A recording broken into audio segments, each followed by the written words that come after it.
Pemilu nanti nyoblos di TPS mana? Wah, saya golput sajalah, kurang paham dengan pemilu. Loh, kok gitu? Kita harus gunakan hak.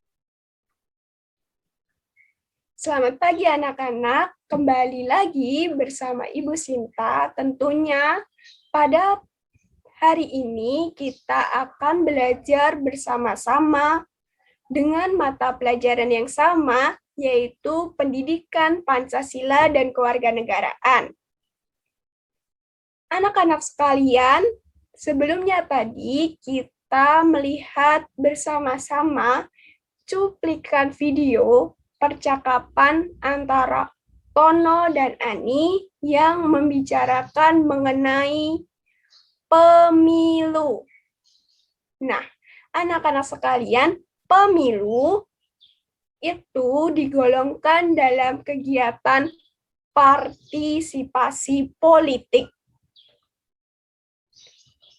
Nah, anak-anak sekalian, pada hari ini Ibu akan membahas materi mengenai partisipasi warga negara dalam sistem politik di Indonesia. Ibu akan menjelaskan apa yang dimaksud dengan partisipasi politik, ciri-ciri dari masyarakat politik, dan contoh-contoh dari partisipasi politik.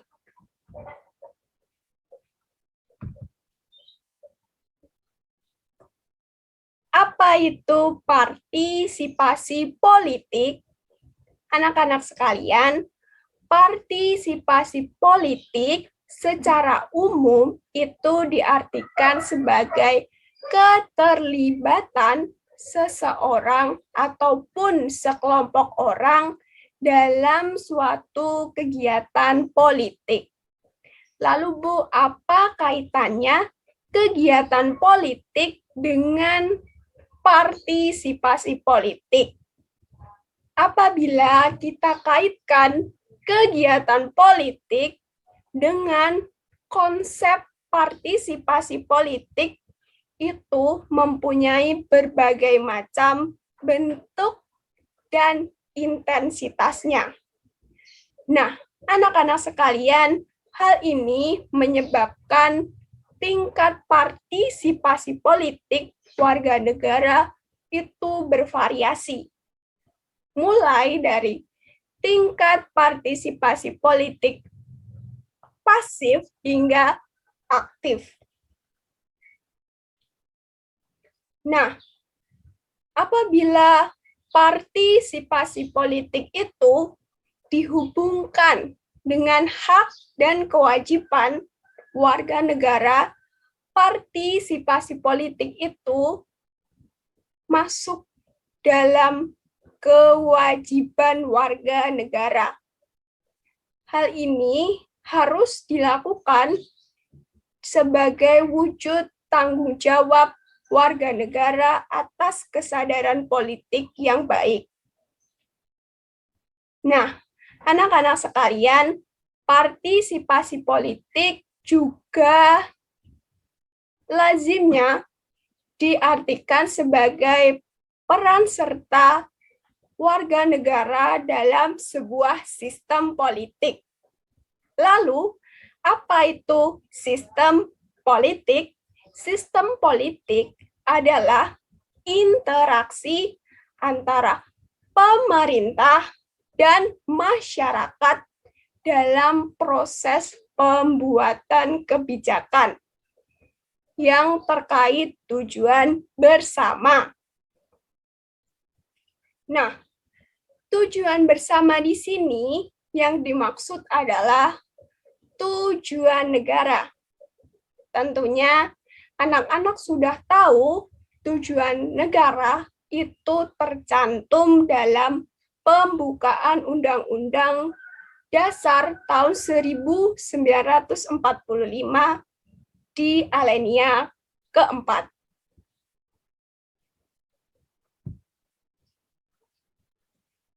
Nah, anak-anak sekalian, kita sudah membahas apa yang dimaksud dengan partisipasi politik. Selanjutnya, Ibu akan membahas ciri-ciri masyarakat politik. Tentunya, anak-anak sekalian harus mengetahui terlebih dahulu apa yang dimaksud dengan masyarakat politik.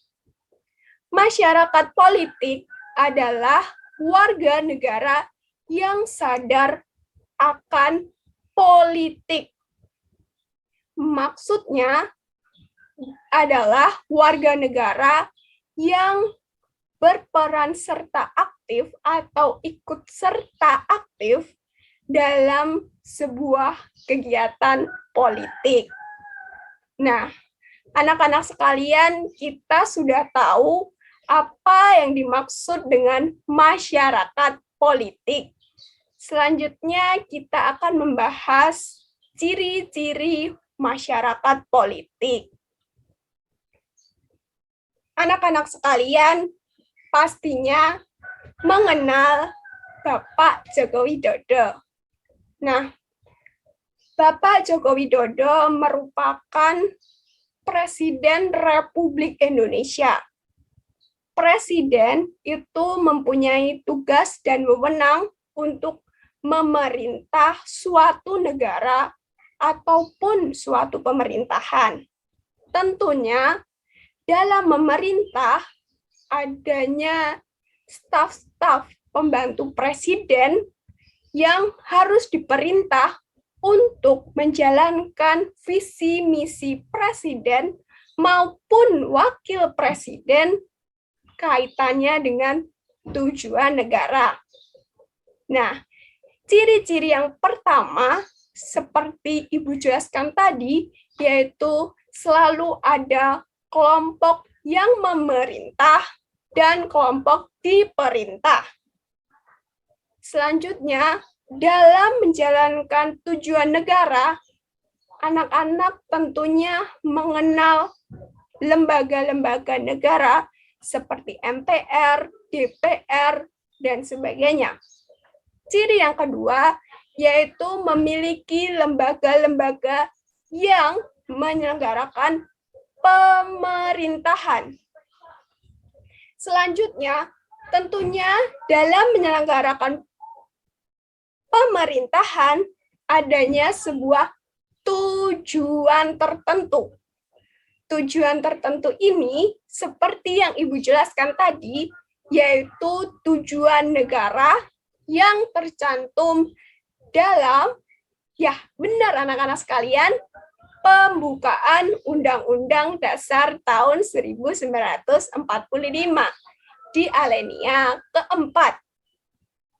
Ciri-ciri yang ketiga atau ciri-ciri yang terakhir itu memiliki tujuan tertentu yang mengikat seluruh masyarakat.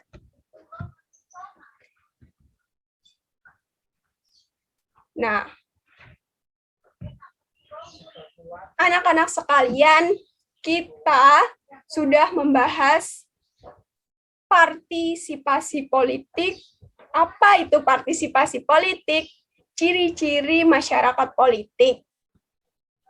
Yang terakhir yaitu contoh dari partisipasi politik. Seperti yang Ibu tampilkan pada layar ini, yaitu gambar-gambar terkait contoh-contoh dari partisipasi politik. Di sekolah ada membuat ADRT atau peraturan. Suatu peraturan organisasi tentunya harus melalui musyawarah bersama. Selanjutnya, pemilihan ketua RT itu di tingkat masyarakat. Selanjutnya, pemilihan presiden dan wakil presiden. Anak-anak yang sudah mempunyai KTP, pasti salah satu dari kalian sudah memiliki KTP, jangan golput dan senantiasa menyampaikan suaranya. Nah, anak-anak sekalian, kita sudah membahas seluruh pembahasan pada hari ini terkait partisipasi politik. Nah, Ibu ingin sedikit menyimpulkan dari Apa itu partisipasi politik? Ciri-ciri dari masyarakat politik, dan contoh-contoh dari partisipasi politik. Apa yang dimaksud partisipasi politik? Yaitu keterlibatan seseorang ataupun sekelompok orang dalam sebuah kegiatan politik. Ciri-ciri masyarakat politik yaitu: satu, ada kelompok yang memerintah dan diperintah. Yang kedua, adanya lembaga-lembaga yang menyelenggarakan pemerintahan. Yang ketiga, adanya tujuan tertentu yang mengikat seluruh masyarakat. Terakhir, contoh-contohnya yaitu adanya pemilihan ketua OSIS, bermusyawarah dalam membuat peraturan, pemilihan ketua RT, pemilihan presiden, dan sebagainya. Nah, anak-anak, kita sudah sampai ke penghujung pembahasan. Jangan lupa anak-anak senantiasa belajar dan jaga kesehatan kalian. Selamat siang, terima kasih.